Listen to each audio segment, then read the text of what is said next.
بسم الله الرحمن الرحيم. الحمد لله والصلاة والسلام على رسول الله وعلى آله وصحبه ومن والاه. We're actually nearing the end of our initial segment of learning the Arabic language, which is all the little individual letters and markers. So we did the consonants, we did the long vowels, we did the special shapes and symbols, and now we're doing the short vowels, which are very easy and very common. That is essential for you to know very quickly when your eyes see them. You got to know what they are, and very easily the fatha is a. Okay, alif is a, 2 beats. Okay, the fatha is 1 beat. So ba, da, la, and they combined for the word badala, all right, which means replace, past tense form. Tha, ba, ta, thabata, okay, to be steadfast. Okay, past tense as well. Kasaba, all right, let's go here, add that fatha real quick. Kasaba, okay, and that is to earn. Okay, kasaba. So with that, I mean, that's how simple it is. It's a dash above the letter, which gives you the sound. Okay, so let's get back to reading. All right, so there isn't even much of a lesson to say about the fatha. So now let's just try to identify it when we read here. Inna alladhina. Here you have fatha. Again, inna, you're going to know this word all over the Quran, and it is a word of emphasis, saying verily. Okay, inna. Alladhina, we talked about this last week, or last video. It is the those, okay? Those. Alladhina, those, okay? Or those who, you could say. And by the way, you know the order we're going in the Quran, so it would behoove you. And you can even pause the video right here and try to read this yourself. Try to identify things yourself, things that you know I'm going to say. For example, when we hit kafaru, you know what I'm going to say about this. That it's a marker of the plural, but it's a silent alif. This alif comes after the waw at the end of the word with a sukoon on top. It's silent, right? So, and you know, for example, the word min, that it should mean from. The word ahl, if you have a good memory, we did talk about this. We said it's the possessors of or the family of. Okay? So try to learn these things and try to read it in advance. Like pause the video, try to read it, write down a couple notes, and then see if, we'll discuss them. All right, so let's read now. Inna alladhina, verily those who, kafaru. Of course, you know what this word is from the root of kafir. It's the past tense verb of it. Kafaru, they disbelieved. Okay, min, from ahl al-kitab, the people of the book, the possessors of the book. Ahl can mean family and it can mean possessors of. Just like Abu, like Abu so and so, Abu this and Abu that. It could mean literally the father of someone, and it could be meaning the possessor of. Okay, so ahl here means the possessor, the people of, the possessors of al-kitab, the book. This is the dagger alif. Okay, and this is a wasla, which means that when we read it together, we're going to read it as ahlil kitab. We're not going to say ahl al kitab. Okay, we're going to say ahlil kitab. Wal mushrikeen, the pagans who have no attribution to any prophet or any of the framework of the heavenly messages, where you have prophet, book, angels, demons, heaven, hell, okay, afterlife, free will, etc. That whole framework they don't have. These are the pagans, and people, non-believers, are going to be either ahlul kitab, Jews or Christians, or pagans, right? Mushrikeen. There's no concept of atheists. Atheists are also pagans. They have a god. It's just a different god, whether it's a god of ideas or otherwise. Okay, so you have another wasla here. والمشركين في يا tucked under the fa in نار جهنم. Nar, the hellfire, right? Jahannam, and Jahannam is one of the descriptions of the fire. Jahannam. Okay, في نار جهنم خالدين فيها.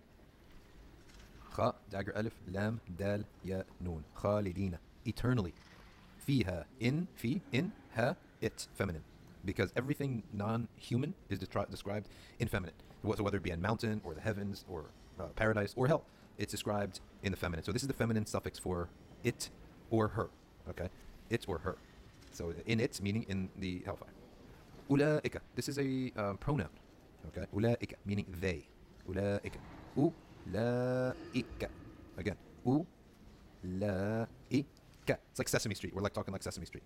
Ulaika. Ulaika. Yay, you know how to read it now. Ulaika. Sounds complicated. I mean, look how many strokes here. 1, 2, 3, 4, 5, 6, 7, 8, 9, 10. The tooth, 11, 12, 13, 14 strokes. So, I mean, it's understandable that you look at this and you're like, oh my gosh, I can't read this. But look at it.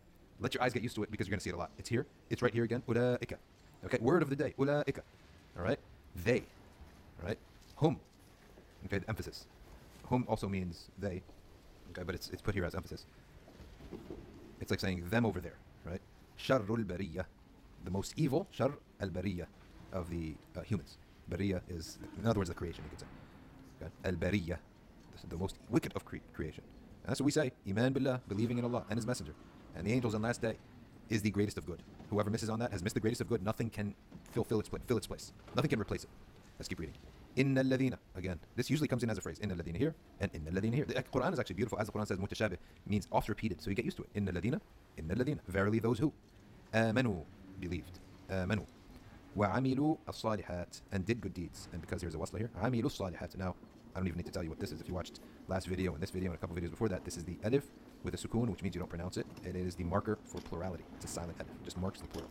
وَعَمِلُوا الصَّالِحَاتِ أَوْ الْأُولَئِكَ. Again, this 14 character word. Okay? أُولَئِكَ. those whom. Hum khayrul bariyah. This is sharrul bariyah. This is khayrul bariyah. Sharrul bariyah, worst of people. Khayrul bariyah, best of people. Jaza'uhum.